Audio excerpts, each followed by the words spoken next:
तो दोस्तों आज तक अपने क्वार्टर फोर के नंबर को डिस्क्लोज कर दिया है। तो चलिए देखते हैं क्या है क्वार्टर फोर के नंबर्स के अंदर। डाटाबेस के यहाँ पे क्रोस में है।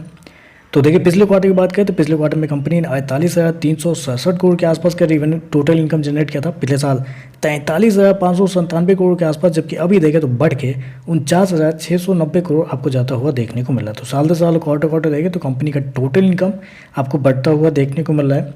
कंपनी के इंटरेस्ट इनकम की बात करते हैं, क्योंकि बैंक है तो बैंक का मेन रेवेन्यू तो यहीं से जनरेट हो रहा है।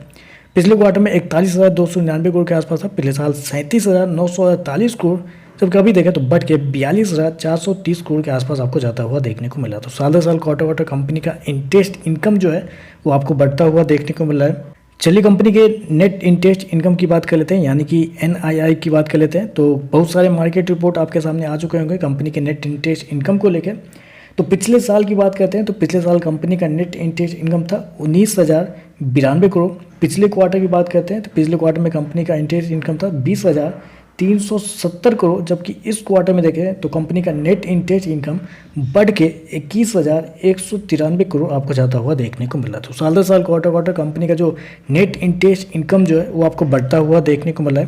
और जो एवरेज अनुमान निकल के आ रहा है वो आपका निकल के आ रहा है 20,950 करोड़ के आसपास। तो यहाँ पे देखें तो जितना मार्केट का एवरेज अनुमान था उसके आसपास या उससे थोड़ा सा बेहतर कंपनी का नेट इंटरेस्ट इनकम आपको आता हुआ देखने को मिला था। आप कह सकते हैं जितना मार्केट का अनुमान था उतना ही आपको आता हुआ देखने को मिला है। खर्चे की बात करते हैं तो देखिए पिछले क्वार्टर में 31,481 करोड़ खर्च किए थे। पिछले साल 28,558 करोड़, जबकि अभी देखें तो 32,026 करोड़ आपको जाता हुआ देखने को मिल रहा है। तो खर्चे भी देखते हैं तो खर्चे भी कंपनी के कंट्रोल में आपको देखने को मिल रहे हैं। प्रोविजन की बात कर लेते हैं तो देखिए पिछले क्वार्टर में कंपनी ने 1226 करोड़ गवाए थे। पिछले साल कंपनी ने 718 करोड़ गवाए थे, जबकि अभी देखें तो 890 करोड़ के आसपास देखने को मिले। तो कंपनी का प्रोविजन साल दर साल हल्का सा बढ़ा है, जबकि क्वार्टरली बेस पे आपको कम होता हुआ भी देखने को मिल रहा है। प्रॉफिट की बात करते हैं तो देखिए पिछले क्वार्टर में कंपनी का प्रॉफिट 11,792 करोड़ के आसपास, पिछले साल 10,707 करोड़, जबकि अभी देखें तो बढ़ के 12,629 करोड़ आपको जाता हुआ देखने को मिल रहा है। तो साल दर साल देखें तो साल दर साल कंपनी के प्रॉफिट के अंदर एक अच्छी खासी तेजी आपको देखने को मिली। लगभग बोल सकते हैं 18 से 19% के आसपास का जंप आपको देखने को मिल रहा है। जबकि क्वार्टरली बेस पे जाते हैं तो यहाँ पे भी कंपनी के प्रॉफिट के अंदर लगभग 9% के आसपास की तेजी है। तो कंपनी का प्रॉफिट देखें तो आपको साल दर साल क्वार्टर क्वार्टर बढ़ता हुआ देखने को मिल रहा है। जबकि मेरे पास बहुत सारे मार्केट रिपोर्ट है जो कि आपके सामने आ चुका होगा, उसमें अगर गौर करते हैं तो हर किसी ब्रोकर का मानना था कि कंपनी के प्रॉफिट के अंदर एक अच्छी खासी तेजी देखने को मिल सकती है।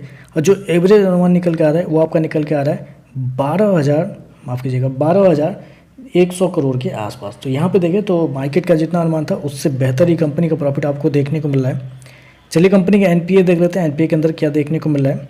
तो ग्रॉस NPA की बात करते हैं तो कंपनी का 2.16 था पिछले साल, अभी देखें तो 1.67 है, जबकि पिछले क्वार्टर में 1.96।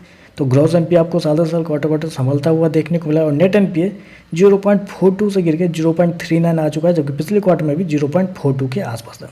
तो ओवरऑल देखा जाए तो नंबर तो आपको पॉजिटिव देखने को मिले। जितना मार्केट का अनुमान था कंपनी के NII को लेके एक्जैक्टली उतना ही देखने को मिला। प्रॉफिट मार्केट के एस्टिमेट से बेहतर है। ग्रॉस NPA के अंदर सुधार आपको देखने को मिला है, नेट NPA के अंदर भी सुधार आपको देखने को मिला। तो ओवरऑल देखें तो नंबर पॉजिटिव है। हालांकि शेयर ऑल टाइम हाई के आसपास पे ट्रेड करता हुआ देखने को मिला। तो ऐसे में प्रॉफिट बुकिंग आएगी या और भी तेजी देखने को मिलेगी, ये कहना थोड़ा मुश्किल है। बाकी देखते हैं मार्केट का कैसा रिएक्शन आपको देखने को मिलता है।